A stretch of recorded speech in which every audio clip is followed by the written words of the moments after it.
존경하는 국민 여러분, 재외 동포 여러분, 김진표 국회의장님과 선배 후배 동료 의원 여러분, 한덕수 국무총리와 국무위원 여러분, 안녕하십니까? 국민의힘 당대표 김기현입니다. 제가 당대표가 되고 나서 가장 많이 만난 분들이 있습니다. 바로 청년들입니다. 천원의 아침밥 현장에 가고 형편이 어려운 국비 지원 유학생들도 만났습니다. 청년들과는 지금도 수시로 소통하고 있습니다. 그렇게 만난 분들 중에 한 청년 그룹과의 만남이 제 가슴 깊이 묵직하게 남아 있습니다. 그날은 어버이날이었습니다. 부모님 은혜를 되새기는 그날에 저는 청년들을 만나러 갔습니다. 가족 돌봄 청년, 혹시 들어보신 분도 계실 겁니다. 언뜻 듣기에 좋은 말 같았는데 사실은 참 가슴 아픈 말이었습니다.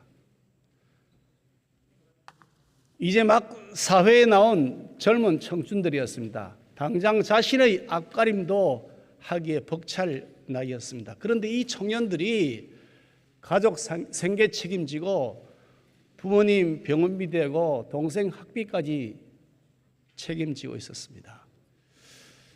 한참 이야기 나누는데 우연히 한 청년의 달아 헤어진 운동화가 제 눈에 들어왔습니다. 이런 생각이 들었습니다. 너무 오래 신은 탓일까? 아니면 미처 자신을 돌볼 겨를조차 없었던 것일까? 그러면서 저는 이런 생각이 들었습니다. 이 청년들에게 나는, 그리고 우리나라 정치는 어떤 해답을 주고 있는 것인가? 우리 사회의 수많은 아픔과 절규에 대한 해결책, 그런 일을 하는 것보다도 권력 다툼하는 일에 빠져 있었던 것은 아닌가, 이런 망감이 교차했습니다. 부끄러운 우리 정치 이제 정말 고쳐야 됩니다. 저도 우리 국민의힘도 먼저 성찰하겠습니다. 그리고 달라지기 위해 노력하고 있고 더 달라지기 위해 노력할 것입니다. 국내 삶을 돌보는 정치, 문제를 해결하는 정치, 그래서 더 나은 대한민국을 여는 정치를 하겠다, 그런 다짐을 해봅니다.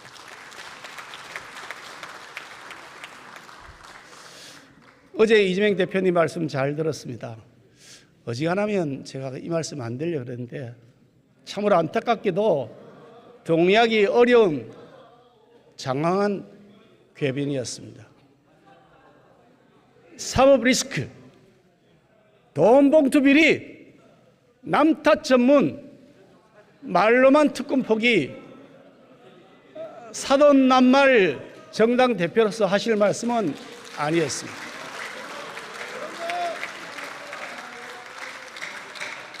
한번 생각해 보십시오. 문재인 정권 5년 동안 뭐 했습니까? 소수성 실험해서 자영업 줄폐업시켰죠?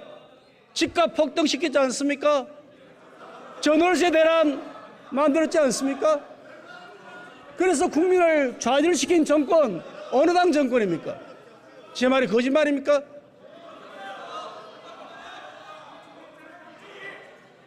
미신의 사도 빈 탈원전, 태양광 마피아, 세금 폭탄, 흥청망청 비어서 나라 살림 망쳤던 민생 포기, 경제 포기했지 않습니까?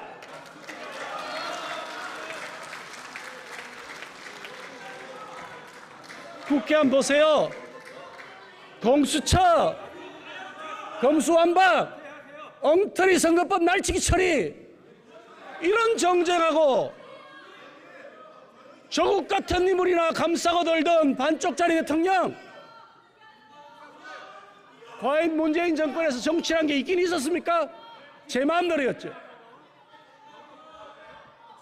야당 대표라는 분이 아무리 그래도 그렇지 어떻게 중국 대사 앞에 가서 조아리고 훈계 듣고 옵니까? 이게 외교입니까? 이게 굴종적인 사회주의죠.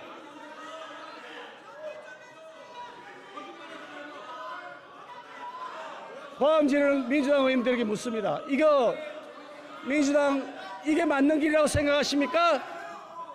도대체 국민을 실망시켜서 민생을 구렁텅이에 빠뜨렸던 문재인 정권 5년에 대한 반성과 사과는 왜 하나도 없는 겁니까?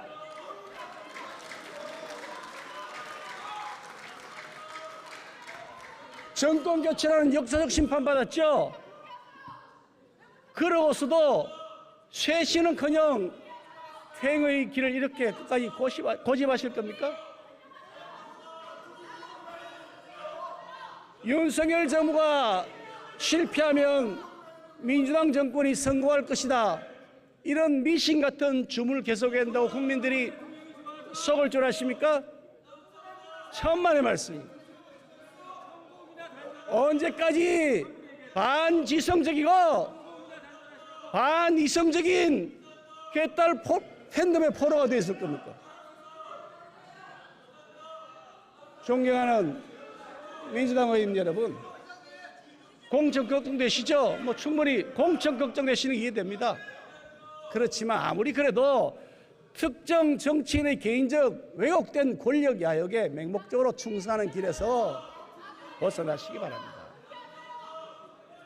이제 민주당이 스스로 나름대로 존중해오던 민주당 유산 지키는 것, 그런 길로 돌아오시길 부탁드립니다. 저는 순리와 상식을 믿겠습니다. 민주당의 정상화를 저는 기다리겠습니다.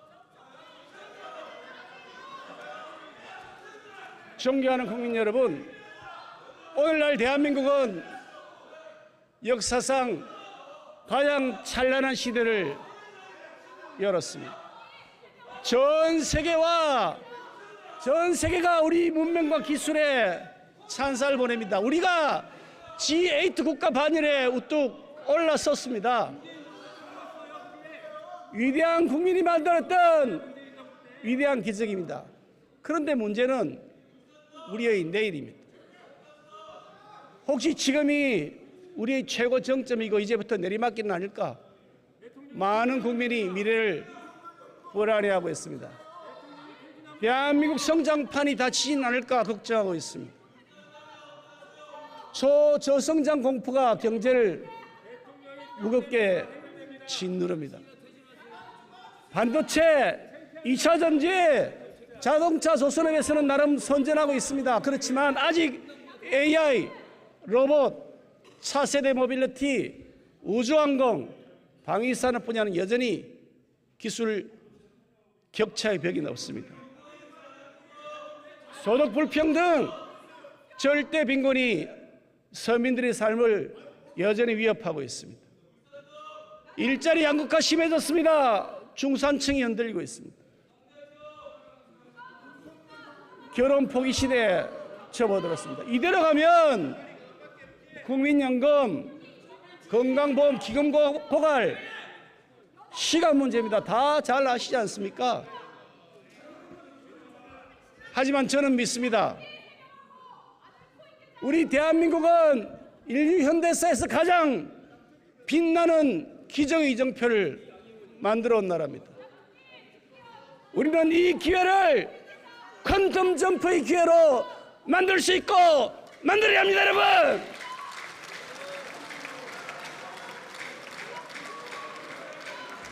우리 역사 한번 돌아볼까요? 이승만 초대 대통령을 시작을 해서 박정희 대통령, 김영삼 대통령으로 이어지는 대한민국 보수는 75년 우리 현대사의 주역입니다. 거세게 공격해오는 공산주의 태풍을 뚫고 자유민주주의와 시장경제를 선택하고 지켜냈습니다. 한미 상호방위조약 체결에서 평화와 풍요의 기틀을 세웠습니다. 미래를 내다보는 해안과 결단력으로 제철공장 만들었습니다. 고속도로 뚫었습니다. 중화학공업 일으켰습니다. 건강보험 국민연금 보수당 정권이 최초로 도입했습니다.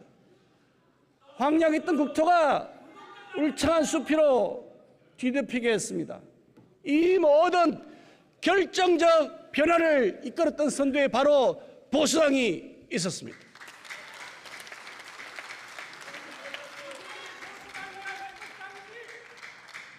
국민 통합의 정신으로 평화로운 민주화 이끄는 대회에도 우리 보수가 함께했습니다.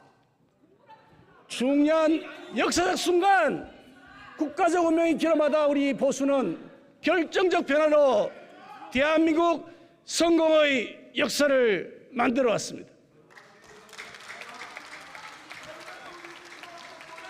그리고 오늘 이 시대는 다시 보수가 해내었고, 또 그리고 보수만이 해낼 수 있는 결정적 변화를 절실하게 요구하고 있습니다.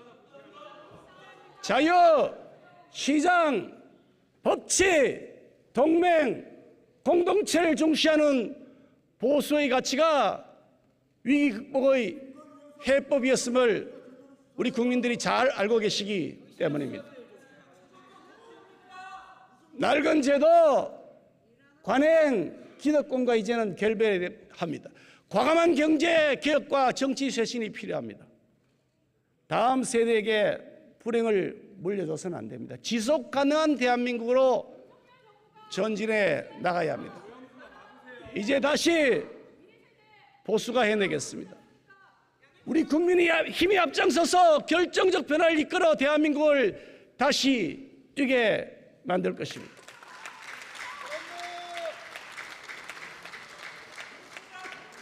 존경하는 국민 여러분, 결정적 변화가 필요한 제일 첫 번째 분야, 그것은 민생 경제 부문입니다. 노동개혁 하게 되면 가장 큰 수혜자는 노동자 자신입니다. 경직적 노사관계 일자리 증발시켰습니다. 이중적 노동시장 구조, 거대 노조의 기득권을 위한 카르텔이었습니다. 그러면서 비정규직 노동자, 실업자, 구직자는 철저하게 외면당했습니다. 거대 노조의 정치투쟁, 불법 파업의 결과가 어땠습니까? 좋은 기업 해외로 떠났습니다. 글로벌 기업 한국 기피했습니다. 그래서 일자리 없어졌습니다. 사실 아닙니까? 결국 어떻게 되었느냐? 힘없는 진짜 노동자, 그리고 국민들만 손해를 본 겁니다. 이제 변화가 시작되었습니다. 윤석열 정부 들어 건폭이 멈췄습니다. 건설 현장 숨통이 트이고 공사장이 움직입니다. 민생 경제 핏줄이 다시 돈다는 얘기입니다. 노조비 실컷 내놨는데 어디 쓰인지 모르는 깜깜이 노조, 고용세습으로 청년의 기회를 차단하는 특권 대물림 노조, 이제는 사라져야 하지 않겠습니까? 노조의 투명성, 공정성 높이겠습니다. 공정채용법 추진하겠습니다.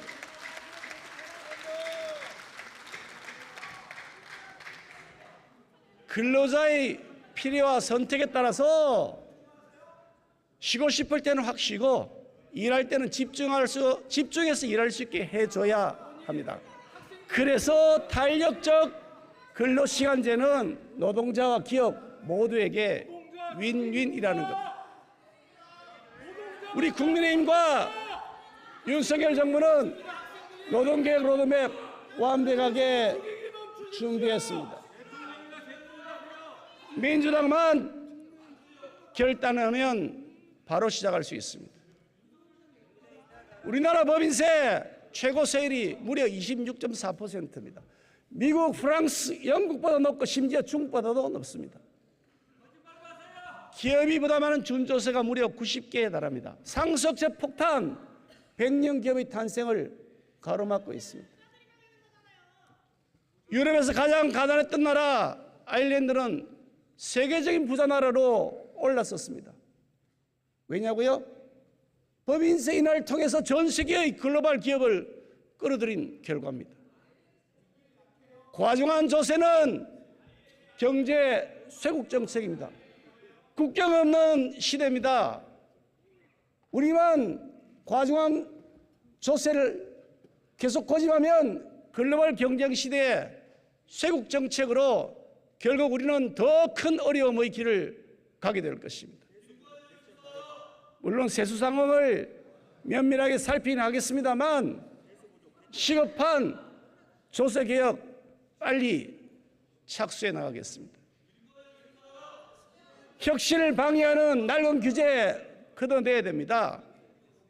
시장과 소비자의 자유로운 선택을 보장해야 경제가 발전하는 겁니다. 적극적인 중재와 조정으로 새로운 산업 연착륙을 돕겠습니다. 불공정, 독과점 깨뜨리고 자유경쟁 촉진하겠습니다. 그것만이 살 길입니다. 그래서 우리 민생 경제에 결정적인 변화를 일으켜 대한민국의 성장판을 다시 열겠습니다.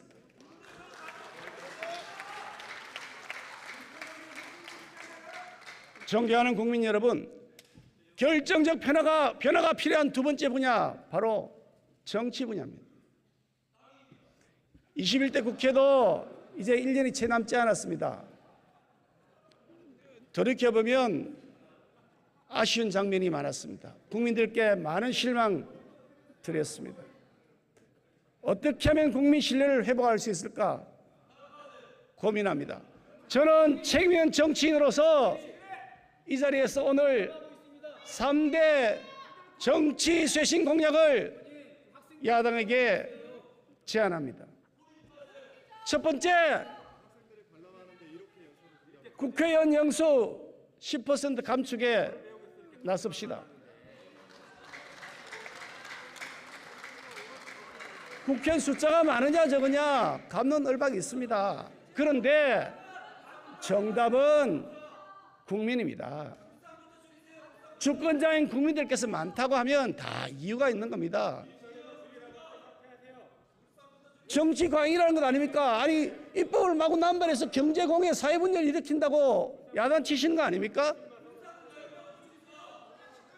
의원 300명인데요. 10% 줄여도 국회 잘 돌아갑니다. 아무 문제 없습니다. 엉뚱한 정쟁 유발하는 것, 포퓰리즘의 골마를 그 시간에 진짜 할 일 하면 됩니다.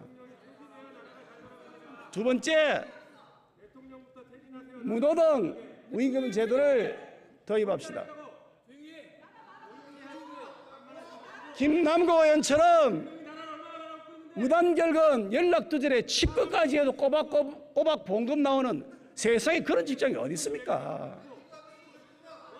안 그래도 일하지 않는 국회, 개점협국회라는 오명을 쓰고 있습니다. 이제 출근 안 하고 일 안 하면 월급도 안 받는 것이 상식이고 양심이라는 것을 우리도 깨달아야 합니다. 세 번째, 국회의원 불체포 특권 진짜로 포기합시다. 이재명 대표께서 어제 하신 말씀, 불체포 특권 포기하겠다는 말씀 만시지탄이지만 긍정적으로 평가합니다. 그러나 선결해야 할 일이 있습니다. 이재명 대표께서 국민들 앞에 불체포 특권 포기하겠다고 여러 차례 약속했습니다. 대선 때는 공약까지 했고요. 지방선거 때도 육성으로 직접 말씀하셨습니다. 그런데 손바닥 뒤집듯 뒤집었습니다. 제 말이 사실이잖아요. 국민 속인 겁니다. 맞잖아요. 그러니 적어도 정치 지도자로서 책임 있는 역할을 하신다면 정중한 대국민 사과부터 하는 것이 그게 도리입니다. 그리고 말로가 아니라 구체적으로 어떻게 약속을 실천하실 것인지 방안을 제시해 주시기 바랍니다. 국회가 드디어 불체포 특권을 포기할 때가 됐습니다. 우리 모두 불체포 특권 포기 서약서에 서명할 것을 제안합니다. 야당의 답을 기다리겠습니다. 세 번째로 결정적인 변화가 필요한 분야 바로 지속 가능한 사회로 대전환해야 한다는 것입니다. 존경하는 국민 여러분, 베네수엘라는 지금도 세계적인 자원 강국입니다. 한때 남녀의 보석이라고 불릴 만큼 잘 살았던 나라입니다. 그런데 순식간에 세계 최빈국으로 추락했습니다. 포퓰리즘이 낳은 정치의 비극입니다. 그런데 이것이 저는 남의 일처럼 보이지 않습니다. 지난 문재인 정권 5년 동안 직접 경험했기 때문입니다. 우리도 결코 안심할 수 없다는 생각이 들었습니다. 문재인 정권 한번 볼까요? 지난 5년 동안 정부 예산 1년 예산이 200조 원이 늘어났습니다. 건국 이후에 70년 세월, 무려 70년 세월 동안 문재인 정권 때까지 쌓인 부채, 국가 채무가 660조 규모였는데요. 문재인 정권 5년 동안 얼마 늘은 줄 아십니까? 400조가 늘었습니다. 400조. 400조 더 넘어요. 이거 우리 민주당 의원님들 봉급 들어서 갚으실 거 아니잖아요. 세상에 어떻게 이렇게 무책임한 정권이 있습니까? 그 돈 누가 갚습니까? 우리 청년들이 나중에 훗날 갚아야 됩니다. 그런데 청년들이 훗날 아무리 빚 갚더라도 그건 내 퇴임 후의 일이다. 나는 알 바 아니다. 일단 무조건 빚어도 쓰고 보자. 그러면 안 되죠. 그건 책임 있는 정치인이 아닙니다. 이제 달라집니다. 우리 국민의힘과 윤석열 정부의 선택은 완전히 다르다는 것을 보여드릴 것입니다. 13년 만에 예산 긴축에 나섰습니다. 정말 어렵고 용기 있는 결정적 변화라고 말씀드릴 것입니다. 재정 지출 가져다 주는 반짝 효과 정말 매혹적입니다. 유혹합니다. 늘 우리는 그런 유혹에 노출되어 있습니다. 하지만 적어도 책임 있는 정치라는 그런 유혹을 이겨내야 합니다.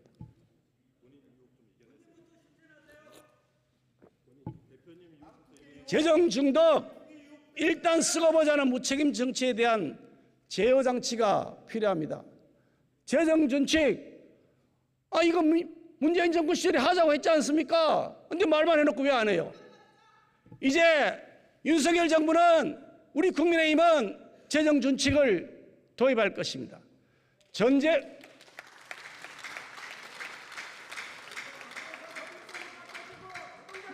전쟁, 대규모 재해, 경기 침체 등 예외적 경우를 빼고는 관리 재정 수지 적자 폭을 GDP 대비 3% 이내로 관리하겠습니다.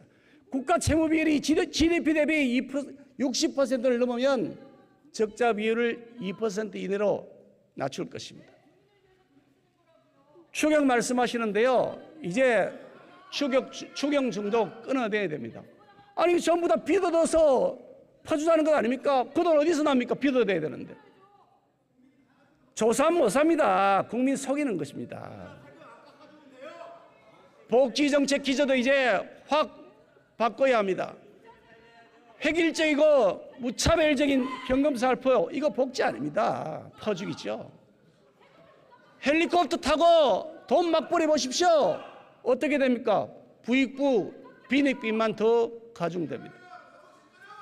엉뚱한 곳에 쓰는 쓸데없는 돈, 그거 다 줄여서 정말 필요하는 분들에게 넉넉하게 지원하는 맞춤형 족집게식 복지로 리모델링해야 합니다.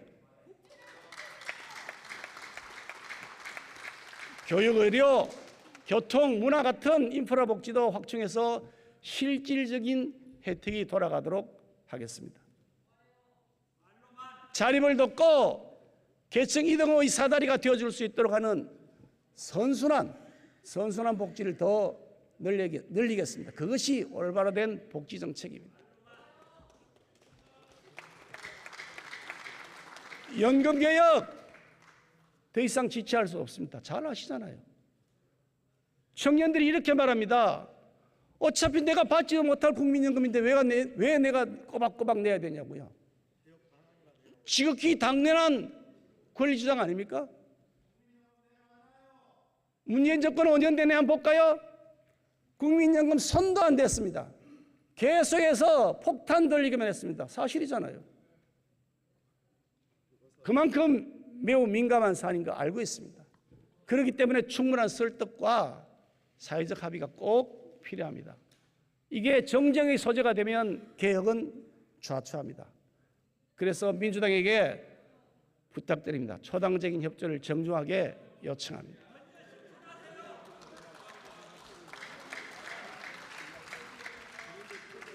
존경하는 국민 여러분, 지금은 사뭇 다른 미래가 우리 눈앞에 다가와 있습니다. 인구 감소는 필연적입니다. 첨단 기술이 세계 산업 지형을 바꾸고 있습니다. 그에 따라서 요구되는 인재상이 급변하고 있습니다. 위기로 느껴질 수 있습니다. 그런데 저는